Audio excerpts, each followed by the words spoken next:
Si je voyais tes pensées, je pourrais prédire exactement à quoi ressemblerait ton physique dans 6 mois. Aujourd'hui, je voulais parler de l'importance de tes pensées, le filtre que tes pensées sont sur ta vie, sur ton environnement, sur ton physique, sur ce que tu fais, sur ce que tu tolères, sur tes limites, sur tes proches, vraiment sur ta vie de A à Z. Je vais d'abord te faire quelques explications, quelques introductions sur le sujet, et après je vais te parler de quelques techniques à utiliser pour justement utiliser tes pensées pour t'aider dans ta vie au quotidien à atteindre ce que tu veux et la vie que tu veux. Pourquoi est-ce que je dis que je peux voir ton physique sans même regarder ton frigo ou sans même regarder tes habitudes en fonction de ce que tu penses? C'est parce que tes résultats découlent de tes actions. Et tes actions découlent de quoi? Elles découlent de tes pensées et de tes croyances. Donc si je résume, on a les pensées qui influencent les croyances, et les croyances qui influencent les résultats, et les résultats qui influencent les pensées, et la boucle continue. Si on part par exemple des croyances, on pourrait dire, bah voilà, je pense que mon corps rend impossible la perte de poids. Puisque je crois que mon corps rend impossible la perte de poids, je ne vais pas courir, je ne vais pas essayer, je ne vais pas parier sur moi en investissant dans différents programmes ou en investissant dans du matériel. Et donc, je n'ai pas les résultats, à savoir, je ne perds pas de poids. Ça va venir renforcer la croyance et donc les pensées que mon corps est fait pour ne pas perdre du poids. Je vais aller un tout petit peu plus loin en expliquant quelque chose que personne ne comprend sur le cerveau, et ça, c'est la neuroplasticité. Neuro, ça veut dire neurologique, c'est lié au cerveau. Et la plasticité, c'est le fait que quelque chose est modifiable. Il y a une plastique qui est modifiable. La neuroplasticité, ça veut dire que ton cerveau peut changer en fonction de son environnement et en fonction justement de tes pensées. Ton cerveau, il est fait de connexions neuronales, c'est littéralement des connexions électriques, de l'électricité qui passe dans ton cerveau. Et en fait, tu peux tout simplement influencer ton cerveau à créer de nouvelles connexions. Chaque connexion est une sorte d'habitude, est un geste que ton corps connaît très bien. Et en fait, on a découvert assez récemment que si tu fais des nouvelles actions, si tu as de nouvelles pensées, de nouvelles croyances, et justement que tu renforces avec des actions et des résultats, tu vas pouvoir renforcer ces nouvelles habitudes, ces nouveaux gestes. Comme si tu empruntais un nouveau sentier. Tu vois, tu marches sur un champ qui a un sentier qui est déjà emprunté, donc il y a déjà de la terre. Et si tu commences à partir sur un nouveau sentier, à créer un nouveau chemin, au début c'est très léger, il y a juste quelques pas, et petit à petit ça devient un nouveau sentier très facile à emprunter. Et c'est exactement ça le concept de neuroplasticité. En fait, ça prouve que ton cerveau est conditionné en fonction de comment tu penses. Et comment ton cerveau va réfléchir, comment ton corps va physiquement fonctionner, est influencé par tes pensées. En résumé, c'est tes pensées de manière répétée qui vont créer des connexions dans ton cerveau, qui vont créer le sentier battu, le sentier que tu auras l'habitude d'utiliser et donc qui va déterminer ta vie. Qu'est-ce que ça veut dire? Ça veut dire que si tu te répètes constamment j'y arriverai pas, je ne suis pas fait pour ça, mon corps fonctionne de telle manière, tu vas le répéter, le répéter, le répéter, et ton cerveau va l'intégrer et ça va devenir automatique, instantané et très naturel pour toi de penser comme ça et de te convaincre que c'est comme ça. Ok, mais concrètement, dans la vraie vie, comment est-ce que ça fonctionne et comment est-ce que ça traduit dans la réalité? Parce que tout ça, ça sonne un petit peu tiré par les cheveux, un petit peu sorcier, mais c'est tout le contraire, c'est très mathématique et c'est très factuel. Pourquoi? Tu connais peut-être l'exemple ou l'exercice de l'éléphant rose. Ne pense pas à un éléphant rose. La première chose à laquelle tu penses, c'est un éléphant rose. Un autre exercice très connu que tu peux faire maintenant et qui va vraiment te démontrer ce que je suis en train de te dire. J'aimerais que, une fois que je te dis de mettre pause, tu regardes tous les éléments qui sont bruns de la couleur brune autour de toi. Donc là, tu peux mettre pause et faire cet exercice. Tu as peut-être compté 5, 6, 10 objets qui sont bruns.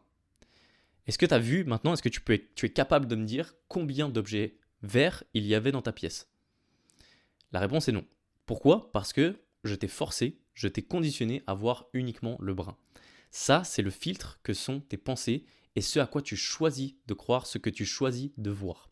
Donc si pour un simple objet, ça fonctionne comme ça, c'est exactement pareil pour tout le reste. Si je décide de voir du négatif, si je décide de voir ce que je ne peux pas faire, si je décide de voir ce que je veux voir, eh ben c'est exactement ce que tu vas voir. Et c'est pareil pour toutes les pensées et toutes les croyances dont on parlait au début, comme par exemple la perte de poids, avoir son physique de rêve, etc., etc. Par rapport à ça, quelque chose qui est très intéressant, c'est la notion d'identité.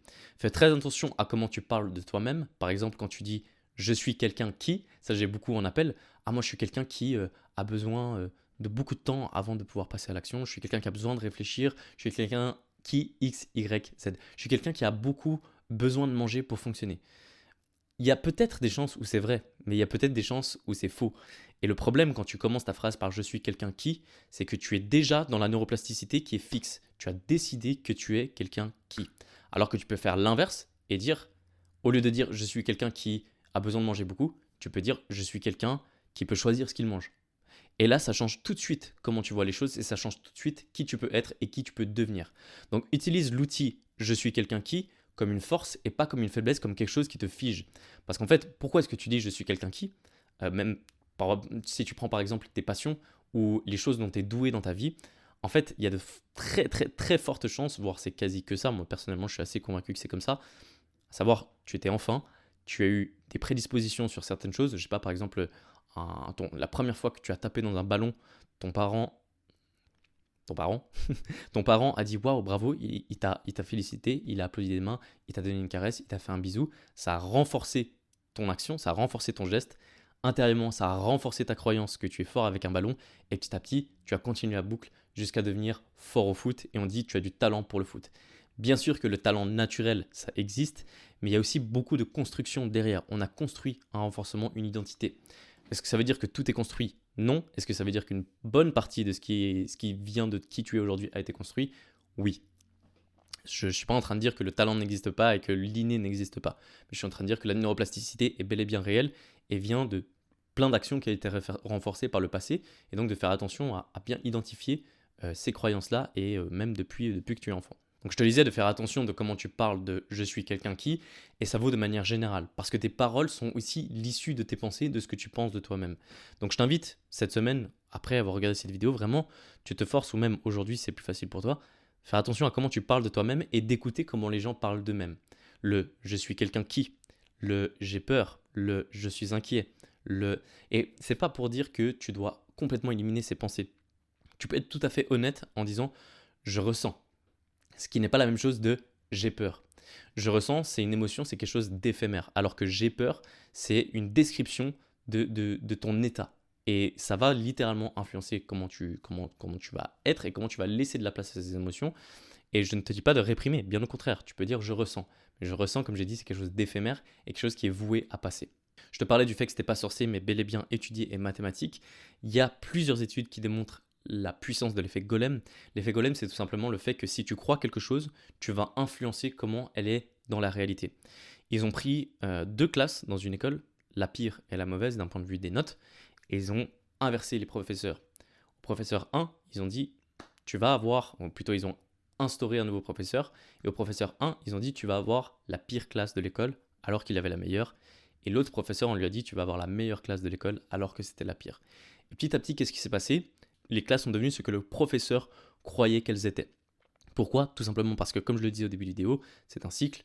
Le professeur s'investit plus pour la classe qui est performante, il les voit comme performants, il croit en eux, il leur donne plus d'opportunités, il travaille plus avec eux, il est plus tolérant, il est plus patient ou plus exigeant aussi, ce qui fait qu'il monte la barre. Tout ça pour dire que l'effet golem, c'est quelque chose de très étudié et de très connu, et c'est très applicable à ta propre vie. Voilà quelques éléments que je te propose de mettre en place qui sont concrets et que tu peux appliquer dès la fin de cette vidéo.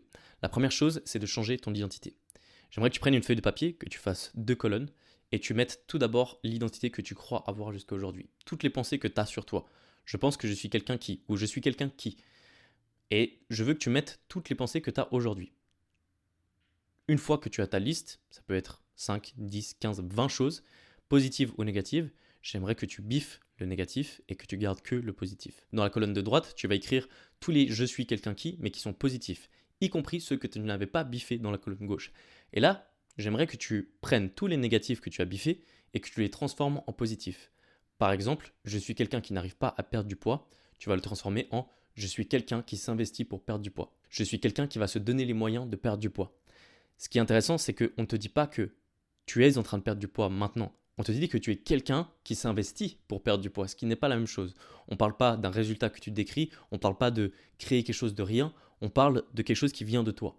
La deuxième chose que tu peux mettre en place dès la fin de cette vidéo, c'est avoir de la gratitude. La gratitude, c'est reconnaître, c'est remercier ce que tu as déjà et ce que tu fais déjà bien et ce qui est bien autour de toi.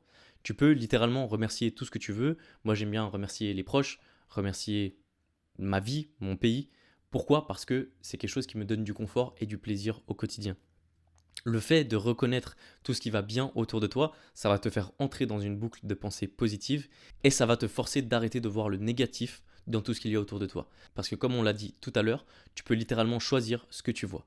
Et donc à force de voir le positif, ça va vraiment avoir une influence sur toi-même. Par exemple, moi je suis reconnaissant de pouvoir avoir du matériel, de pouvoir t'adresser la parole via Internet. Et rien que ça me donne le sourire aux lèvres. Dans cette veine-là, puisque moi je suis vraiment dans le coaching sportif et dans l'accompagnement de la perte de poids, tu peux avoir de la gratitude envers ton corps. Qu'est-ce qui fait que tu es en bonne santé? Ne te concentre pas sur ce qui fait que tu es en mauvaise santé. Concentre-toi sur ce qui fait que tu es en bonne santé, malgré tes difficultés, si tu en as. Qu'est-ce qui fait que tu es content d'être dans ton corps et pas dans celui de quelqu'un d'autre? Bien sûr, ça ne veut pas dire que tu ne veux pas chercher plus, parce que c'est toujours lié à ton identité. Rappelle-toi, si tu dis je suis quelqu'un qui s'investit dans sa santé, ce n'est pas quelque chose de fini. Donc ça veut dire que tu peux perdre 10 kilos et derrière toujours avoir l'identité je suis quelqu'un qui s'investit et donc aller chercher plus. Enfin, pour conclure cette vidéo, j'aimerais que tu comprennes que tout ça, c'est pas quelque chose qui vient du jour au lendemain en claquant des doigts. Toi, ça fait des années que tu réfléchis de cette manière. Ouais, ça fait des années qu'on réfléchit tous de cette manière. Et c'est comme un muscle que tu dois flexer, c'est comme un sentier que tu dois emprunter de plus en plus pour créer. Et c'est des habitudes à prendre, pas parler mal de soi, faire attention à son vocabulaire, reconnaître ce qui marche bien dans sa vie et être reconnaissant, avoir de la gratitude. Tout ça, c'est quelque chose qui se travaille comme un muscle, comme je le disais.